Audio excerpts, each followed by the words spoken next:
పార్లమెంటుకు శాసనసభ నియోజకవర్గాలకు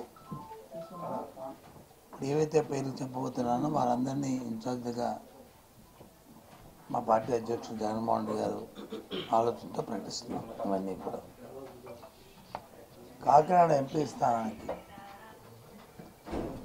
పార్లమెంట్ నియోజకవర్గానికి చలమశెట్టి సునీల్ నియోజకవర్గ ఇన్ఛార్జిగా ఆయన బాధ్యతలన్నింటినీ పార్టీ బాధ్యతలన్నింటినీ కూడా ఆయన చూస్తారు. మచిలీపట్నం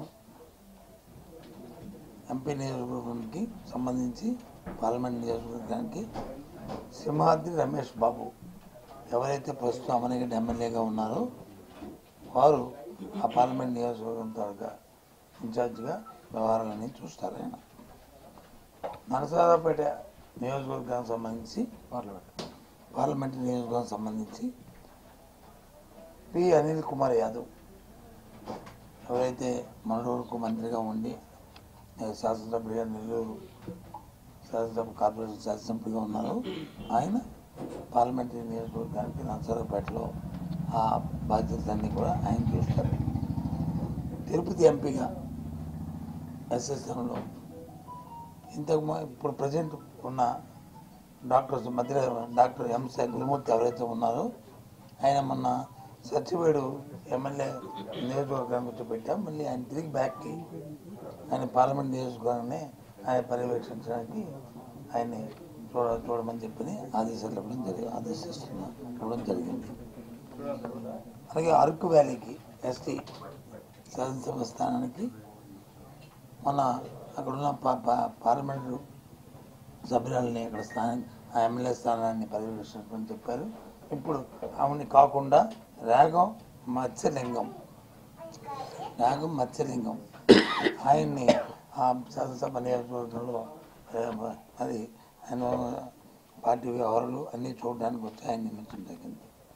అవనిగడ్డకి డాక్టర్ సింహాద్రి చంద్రశేఖర్ ఒక ప్రముఖ వైద్యులు విన్న అంకాలజిస్టు రాష్ట్రంలోనే ఆ తండ్రి గారు కూడా సింహాద్రి సత్యనారాయణ మంత్రిగా చేశారు.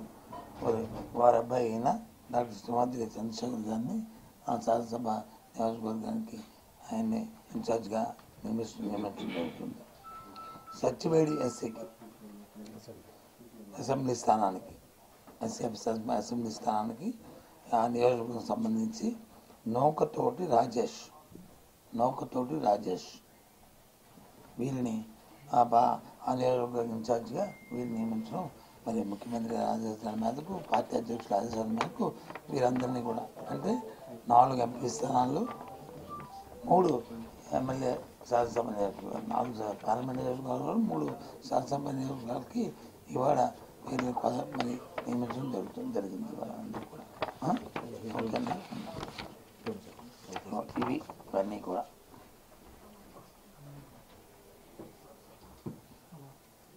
ఓకేనా.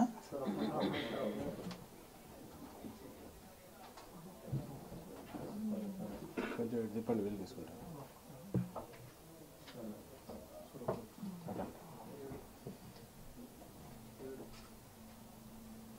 నాలుగు పార్లమెంట్ నియోజకవర్గాలు 3 శాసనసభ నియోజకవర్గాలు.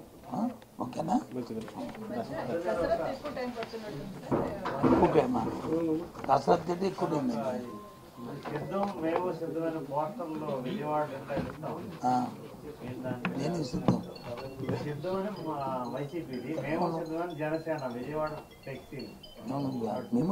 దేనికి వాళ్ళు సిద్ధం నాకు మేము సిద్ధమనేది వచ్చి రాబోయే సారస్వత ఎన్నికల్లో ఈ రాష్ట్రంలో ఉన్న ఎన్నికలు జరుగుతున్న నేపథ్యంలో పార్టీ క్యాడర్తో సమాయత్తం చేసుకుంటూ ఎన్నికలు సిద్ధంగా ఉన్నామనేది మన అక్కడ భీముల్లో నుంచి ముఖ్యమంత్రి గారు లక్షలాది కార్యకర్తల్ని ఉద్దేశించి ప్రసంగించి వాళ్ళందరినీ సిద్ధం చేశారు.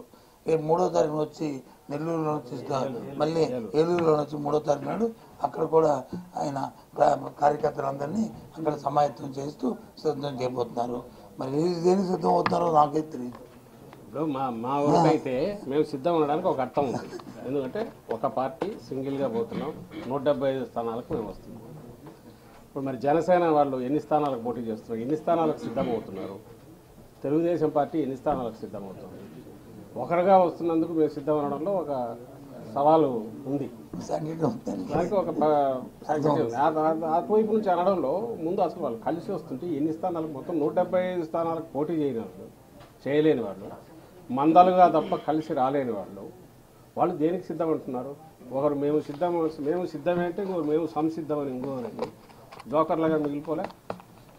అర్థం లేని మాట దానికి. అసలు ఇంతకుముందు ఏనన్నట్టు వాళ్ళు అసలు ముందు మాది మొత్తం దీనికి నిన్న శంకారావం పూజించారు. ఈయన మొత్తంగా క్యాడర్ మీటింగ్లు అన్నీ జరుగుతున్నాయి. ఒక పక్క ఇంకో పక్క లిస్ట్ అనౌన్స్ చేస్తున్నాం. 175 స్థానాలకు పెడుతున్నాం. 25 పార్లమెంట్ స్థానాలు. ముందు అది తేల్చుకున్నాక వాళ్ళు ఇగో మేము కూటమిగా సిద్ధం అంటారా, లేదా 10 పార్టీలు కలిసి సిద్ధం అంటారా, అప్పుడు చెప్పుకోవచ్చు. అన్నిటికంటే ముఖ్యం వాళ్ళు ఎక్కడైతే వాళ్ళు మీరు అడిగిన ప్రశ్న ఆ ప్రాంతంలో వాళ్ళు ఏదైతే ఫ్లెక్సీ పెట్టారో అక్కడ ఎన్నికల్లో ఆ పార్టీ పోటీ చేస్తుందా, ఆ అభ్యర్థి మా అభ్యర్థి చెప్పానండి చెప్పి తీసుకుంటే తప్పే ఉంది. అది అంతే.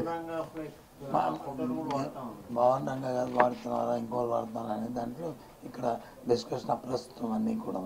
కానీ ఏదైతే సిద్ధమని సిద్ధమని అక్కడ ఆ ప్రాంతంలో వచ్చి వాళ్ళు వచ్చి పెట్టి మేము దేనికి సిద్ధమని, అందుకే మేము అడిగాను దేనికి సిద్ధమని చెప్పింది పోటీ చేస్తామని. మేమైతే ప్రతి బూత్ లో మేము సిద్ధం అంటాను, ప్రతి గ్రామంలో సిద్ధం, ప్రతి నియోజకవర్గంలో సిద్ధం.